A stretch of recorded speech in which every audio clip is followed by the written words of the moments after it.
বন্ধু বান্ধবের সার্কেলে সবচেয়ে ঈর্ষণীয় কাপল ছিল আকসা এবং তৌকির। তাদের ভালোবাসা দেখে যে কেউ হিংসা করত। তাদের বিয়ের বয়স 1 বছর হলেও তৌকির আকসাকে নিজের কাছে এনেছিল মাত্র 2 মাস। সবেমাত্র ওরা ওদের স্বপ্নের মতো করে সাজিয়ে সংসার শুরু করেছিল। পাইলট তৌকির যখন মারা গিয়েছেন তখনও মৃত্যুর কথা জানানো হয়নি আকসাকে। সে জানতো তৌকির লাইফ সাপোর্টে। সে তার এক বান্ধবীকে ফোন করে বলেছিল, অনেকগুলো বাচ্চা কি মারা গেছে, আমাকে একটু ঠিকঠাক খবরটা বল না।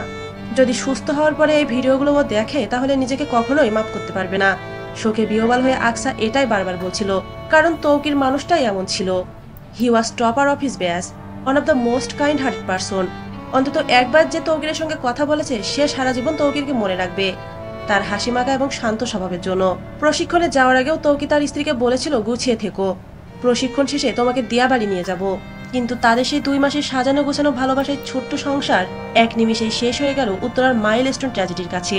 বিয়ের 1 বছরে তাদের দূরে কোথাও ঘুরতে যাওয়াও হয়নি। কথা ছিল প্রশিক্ষণের কাজ শেষ করে তিনি লম্বা একটা ছুটির আবেদন করবেন, কিন্তু জীবন থেকে তিনি শেষবারের মতো ছুটি পেয়ে গেলেন।